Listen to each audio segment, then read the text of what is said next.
Okay, now we're going to apply that same knowledge to the proofs in these. So I went ahead and wrote statements and reasons and wrote down my givens just to save a little bit of time in the video. We are trying to prove 2 and 3 are supplementary. So we're going to take what we do know. We know 1 and 3 are supplementary. Let's say angle 1 and angle 3 are supplementary. And you always want what you're trying to prove to kind of match the way your proof is going to look. So I'm going to say 1 and 3 are supplementary because that's a linear pair. And I can say angle 1 is congruent to angle 2 because those are corresponding angles.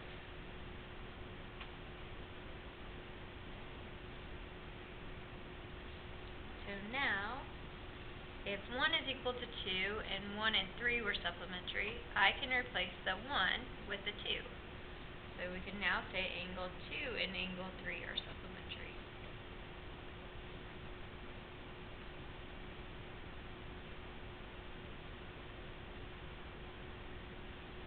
And that reason is just called substitution. Okay, so these are going to follow the same pattern. You're going to have given. You might either have supplementary or congruent in your proofs, and then usually the last step is like substitution.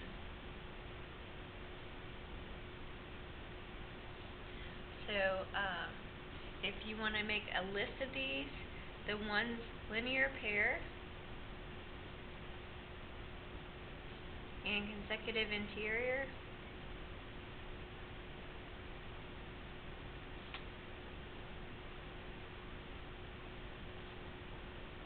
These add up to 180, or we'll use the word supplementary. Okay, so if you see the word supplementary somewhere in your proof, you either need linear pair or consecutive interior. If you just have congruent signs, you can just use the other ones: corresponding, alternate interior, alternate exterior, vertical. Those are your choices for congruent. Okay, let's look at the next one then. This one, another new picture here, we have our given. We want to show that 2 and 3 are supplementary. So let's figure out what is supplementary. We do know 1 and 2 are supplementary.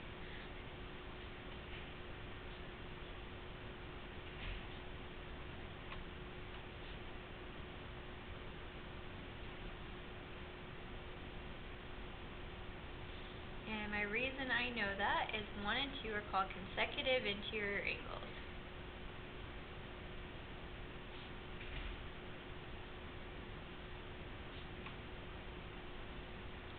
So we usually say something's supplementary and then something's congruent, and then we can substitute in.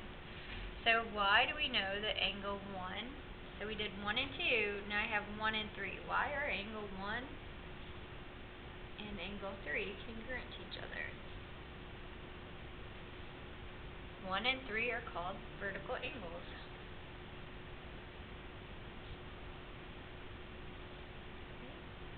And now if 1 is equal to 3, I'm going to replace the 1 here and say angle 2 and angle 3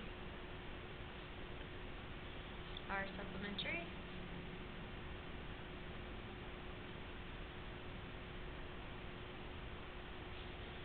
And that is called substitution. There's always kind of like 4 steps here. You have your given, you have like 2 angle relationships out of our list of 6, and then you have a substitution. Okay, let's try one more. We have, these look a little more complicated because we have 2 sets of parallel lines. We're trying, I'm just going to circle, and we want to prove that 4 and 13 are congruent. So there's not a relationship between 4 and 13, so we got to go either down this line to get to this part, or you got to go down this line to get over there. Doesn't matter which way you choose, either one would be fine. I think I'm going to choose to say that these 2 are congruent, because then I can say those 2 are congruent. So I'm going to use, in my proof, I'm going to say the measure of angle 4 is congruent to the measure, or equals, sorry, let's choose 2. Angle 4 is congruent to angle 9, because those are alternate interior angles.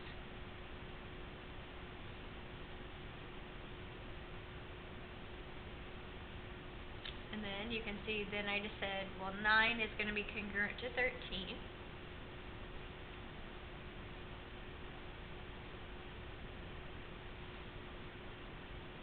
Those are called corresponding angles.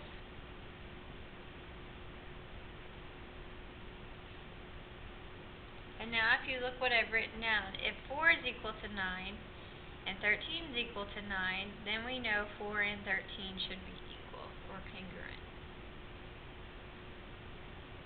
And that is called transitive property.